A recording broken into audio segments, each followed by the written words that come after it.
Alam niya, may karapatan akong may karapatan akong ma-pissed off. May karapatan akong magalit or ma-bad trip ngayong araw na to dun sa kapitbahay namin. Pero I chose not to. Hindi ko pinili na ma-bad trip kasi ilang segundo lang ng buhay ko, sisirain niya yung buong araw ko. Kaya hindi na ako nagba-bad trip. Although madalas ganyan, no, yung ginagawa nila. Yung kasing mga sasakyan nila, dalawa o tatlo, madami sila sasakyan eh. Minsan nakapark yung isa sa loob nila, tapos yung iba ay nasa kabilang bahay namin. Pero madalas nasa harapan ng bahay nila.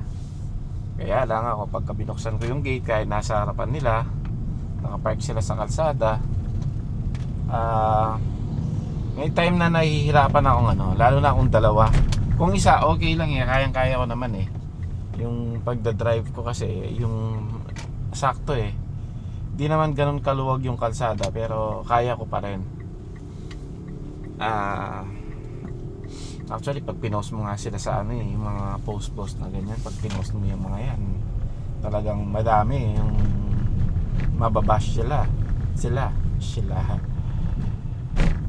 ibabash sila kasi yun nga, yung nakapark sila sa kalsada, tapos pagka maraming dumadaan na sasakyan ay nakakapinsala din, no?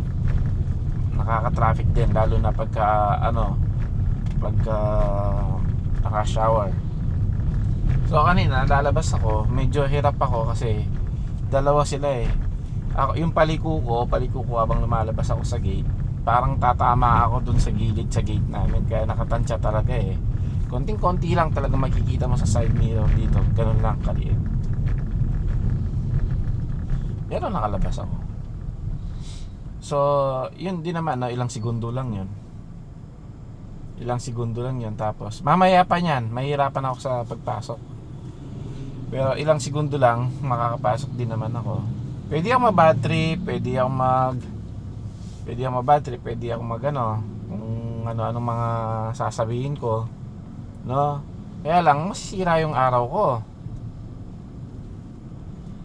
So ilang segundo lang ng so pinili ko na lang na hindi pa bad trip. Although like I said, sabi ko nga, mali sila na nagpa-park sila sa kalsada. Kasi dami nila sasakyan eh. Nagpa-park naman sila pagka sa loob nila, tapos syempre sobra-sobra yung sasakyan nila sa kalsada, no? Sa sobra-sobra yung sasakyan nila para sa kanilang parking. Kaya minsan nasa kalsada sila, or minsan doon sa tabing bahay namin may parking kasi doon sila nakaka-park. Okay, yun kasi pwede natin piliin kung paano tayo magre-react sa isang bagay, yung approach natin. Pwede natin gawin yun eh. Pwedeng maging mabait na lang sa approach, no? Kaysa sa halimbawa, yung approach mo is very very aggressive, yung paggalit talaga. Iba yung resulta pagka pagka chill ka lang. Pagka chill ka naman kasi baka walang effect yung mo eh. Like kunwari ako sa mga anak ko, pagka naiwan nila yung towel dun sa likod ng CR or yung bowl, pwedeng approach ko is pagalit. Ba't nyo na naman iniwan yung dito? Yung towel dito, di ba sabi ko ganyan, ganito. Pwedeng ganon. Magkaka-effect sa kanila na mababad trip sila, na although sila yung mali. Siyempre, ganon naman nature natin, no? Pagka pinapagalitan tayo, nababad trip din tayo. Pwedeng ganon. Or pagka naman kasi sinabi kong, di ba sabi ko sa inyo, huwag niyong iiwan to.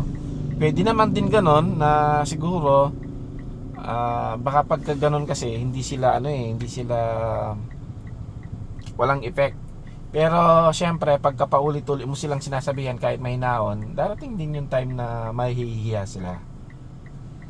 Pagka ano ka lang, pagka soft ka lang, nasa approach mo din, no? Pero talagang may time na pwede kang magalit, huwag ka lang magkakasala, sabi nga sa Bible eh. Pwede tayong magalit, huwag tayong magkakasala. Kasi madalas pagka ano tayo, pagka galit tayo, tapos nagsalita tayo ng mga bagay-bagay, minsan yung mga salita natin is nakakasakit talaga eh. Makakasakit ka eh, makaka-offend ka eh. Kung hindi ka nag-iisip, basta't labas lang ng labas ng galit mo, merong ganun eh. Kaya nga meron tayong salita na ang sabi, huwag ka daw magdidesisyon kapag kagalit ka.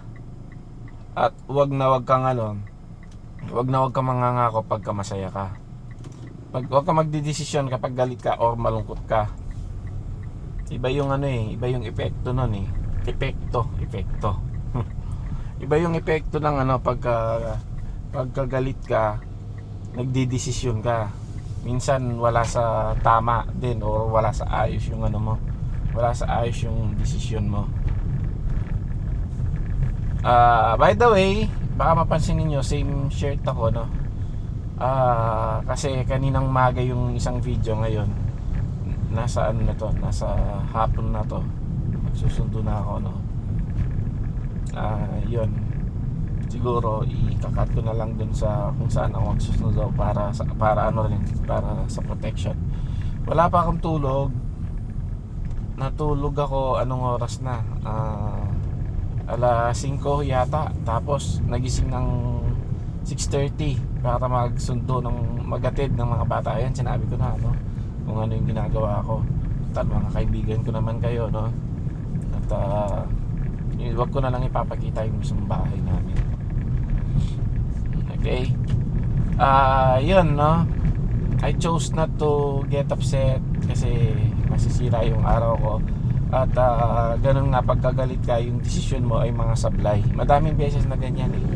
Tsaka yung pagsasalita mo, ako madaming ganun. Tapos nagre-reflect din pagkagalit ka, yung pagsasalita mo, iba yung tono, iba yung datingan, pasigaw, ganun. Ang hirap naman kasing control nun, nagalit ka na, tapos ka pa eh. Mahirap pero pwede pero mahirap. Pinaligtad ko lang, no? At parang pa rin ako eh, parang yung utak ko ay pa rin, litong-lito kasi nga wala pa mga tinutulog eh. Nakatulog na ako siguro 11. Tapos nagising ng 2:15 para magsundo nga. Iba-ibang oras kasi pagsusundo natin eh. At by the way, since nandito ulit tayo sa Clark, pagka pasundo ako, pag naka free wheel lang ako dito. Ayan, halimbawa dito, free wheel natin. Ayan, free wheel lang to. Driving, tapos madami naman ako napapansin, ma'am, na free wheel lang din, ganun dito. May ambulance. Kaya lang pagka may stoplight, mag-i-stop ka. Igagas mo ulit. Pagka free kasi, lang yan, hanggang doon na sana yan, hanggang sa dulo na yan eh. Pwede mong marating yung dulo sa free wheeling lamang. Okay, back to topic tayo. Lang yun, side comment yung dito sa Clark. Back to tayo. Yung din yung nangyayari kasi sa mga mag-asawa eh. Pagka galit yung isa, tapos yung approach niya, halimbawa yung isa hindi naman galit, tapos yung isa galit, yung approach niya ay iba yung approach niya, no? Pwede namang mahinaon, pero tama ba yung age ko kasi mahinaon or mainahon? Anyway, ganon. Pwede namang gentle, ganon. Pero mahirap kasing gawin pagkagalit ka. Pero pwede, doable.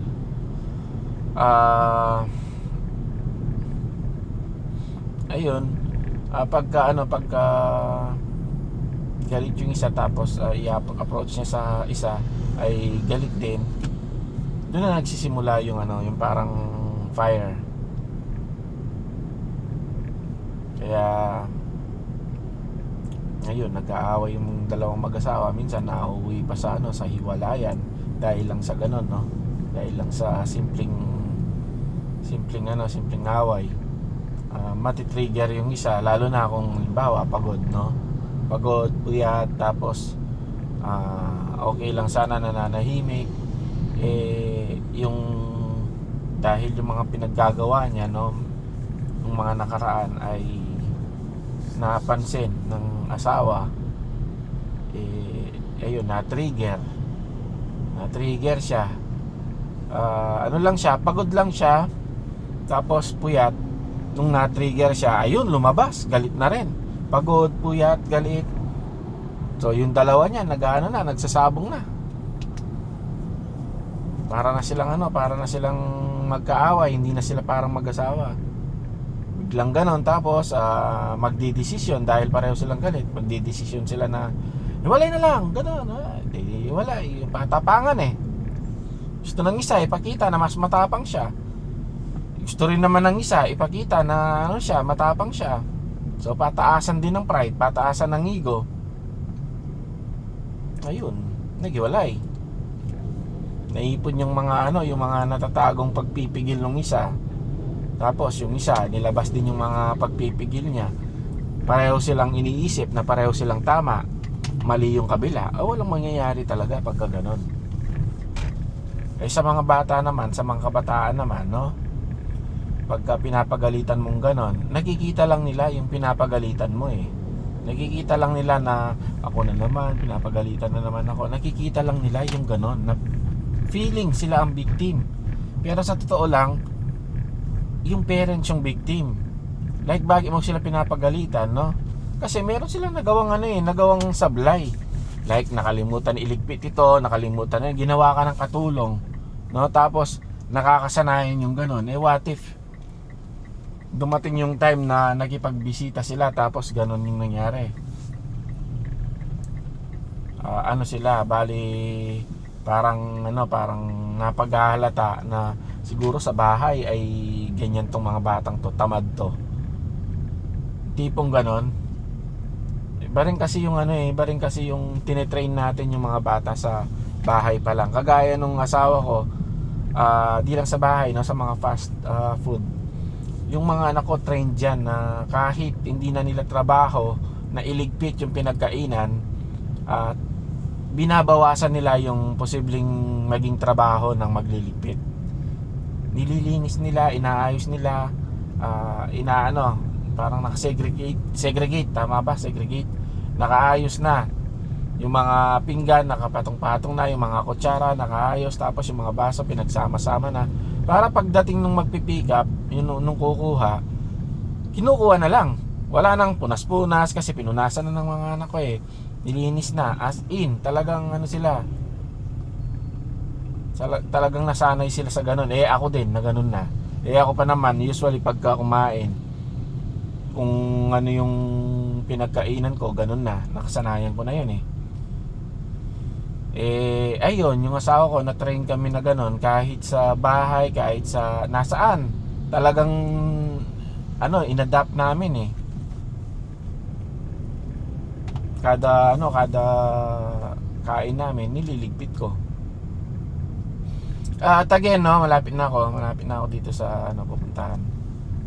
I-control natin, no? Meron tayong choice. Pwede natin piliin na wag magalit, magano na lang. Yung iba nga meron silang rule na magbilang sila ng 1 to 10 bago sila mag-release ng galit, no?